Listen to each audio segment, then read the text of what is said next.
So ready হয়ে বেরিয়ে পড়লাম ইউনিভার্সিটির উদ্দেশ্যে। সকালবেলা উঠে তো ওই আমার একটাই কাজ থাকে।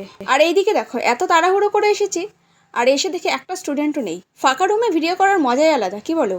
রুমে কেউ না থাকায় চলে এলাম করিডোরে, কারণ ওয়েদারটা এতটা মিষ্টি ছিল, রোদ থাকলেও খুব সুন্দর একটা হাওয়া দিচ্ছিল। আর এই দেখো আমাদের গার্ডেনে কত রকমের ফুল ফুটেছে, মানে সমস্ত রকমের ফুলই এখানে পেয়ে যাবে বলছি কেন, আমাদেরই ধরতে দেয় না, জাস্ট দূরের থেকে দেখো। এই পাখিটার ভিডিও আমি কতক্ষণ ধরে করতে যাচ্ছি, বাট যখনই ক্যামেরা অন করি পাখিটা পালিয়ে যাচ্ছে। ক্লাস শেষ হওয়ার পর দুই বান্ধবী মিলে এই ফুলের নাম নিয়ে ঝগড়া শুরু করে দিলাম, তাই আলটিমেটলি ঘাস ফুল নাম দিয়ে সেখান থেকে চলে গেলাম। তারপর আমি এই মাঝের ফুলগুলো দেখছিলাম, পাশের থেকে একজন বলল তোকে এখান থেকে ফেলে দিলে আর উঠতে পারবি না, এটা কোনো কথা? তারপর চলে গেলাম গিফট কিনতে। অ্যাকচুয়ালি আমার একটা দাদার মেয়ের আজকে বার্থডে, বাট এসে দেখে কোনো দোকানই খোলা নেই। ওর জন্য নিয়ে নিলাম একটা কালার বক্স, যেটা আমি ভিডিও করতেই ভুলে গেছি, কারণ এই রোদের মধ্যে আর ভালো লাগছিল না। যাই হোক, বার্থডে ভ্লগটা খুব তাড়াতাড়ি আসছে, দেখতে পেলো না কিন্তু।